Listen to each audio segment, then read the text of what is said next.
DanDaDan is a 2024 anime series that is created by Yukinobu Tatsu. When Momo and Okaru's beliefs clash, they are thrown into a world of ghosts, aliens, and awakened powers. I missed out on this show back when it first released. I was watching a few other animes and catching up with Dragon Ball Daima, so I heard a lot about it back then, but I just never really was able to have a chance to sit down and watch it.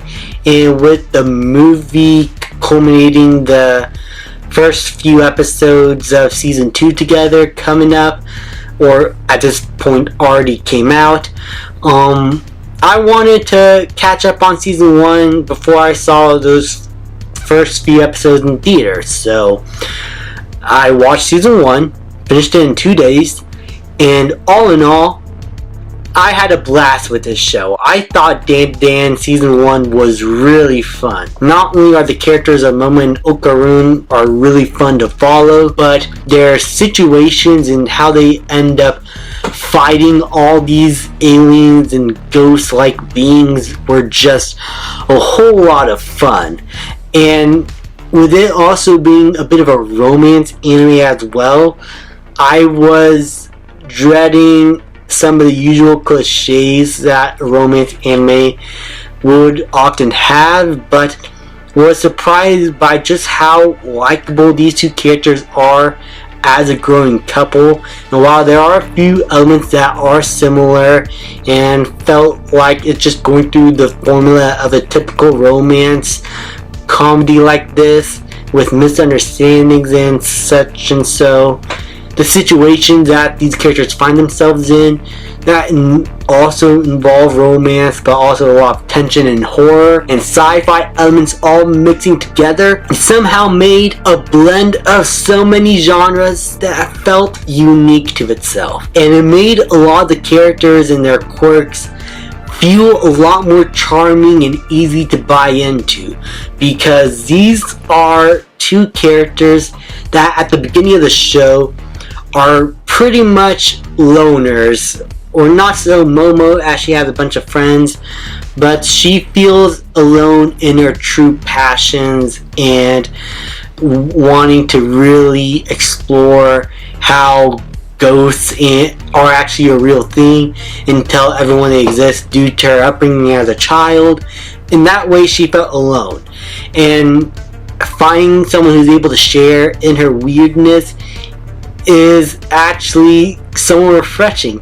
And even more refreshing when that someone also doesn't believe that ghosts exist, but believes that aliens do. So they find each other annoyed in that regard with each other, and it made for a really fun character dynamic in which these two are having to learn to actually be challenged with their beliefs and what's going on. And then with the actual premise of this show kicks in after the first few episodes, and the fact that it's about a boy who lost his balls and they need to get his balls back. Like, whoever's idea was this, the writer's room must have been a fun time with this show, or the creator writing this must have had a fun time coming up with all these weird ideas that revolves around characters finding a nutsack. Like, that is literally the premise of this show. But for some reason, due to the fact that this show was able to lean into a lot of these outlandish ideas, it just made for a really pleasurable viewing experience that felt really silly, very campy, and it never felt like it was taking everything too seriously. But even then, there's still a good amount of character work and drama to get us invested with these characters and take them seriously as characters that, at the end of the day, I felt like everyone in this show was fleshed out just well enough for me to care about what's happening. And it just made for a really endearing story in which two friends who are pretty much loners in their heads about what their passions are and only just with these two being able to truly express each other in their weirdness, just made for a lot of fun moments that were endearing to watch. Watching these two characters grow and hopefully become a couple as the show goes on just was really endearing to watch, and the animation also really good. This is a really stylized show that utilizes a lot of colors to its visual storytelling, to its action, the camera movement, and how it pans around the action and the characters are just so smooth. I just love the way this show was visualized in its concept and how it portrayed all these ghosts and aliens, and how unsettling those ghosts and aliens can also be. The show, while being silly, still takes a few risks with its horror elements and made the action feel actually pretty tense. So I was genuinely surprised as to how much I was really enjoying this show. If I were to have any problems, is that the ending of season 1 as a season felt like it was missing something.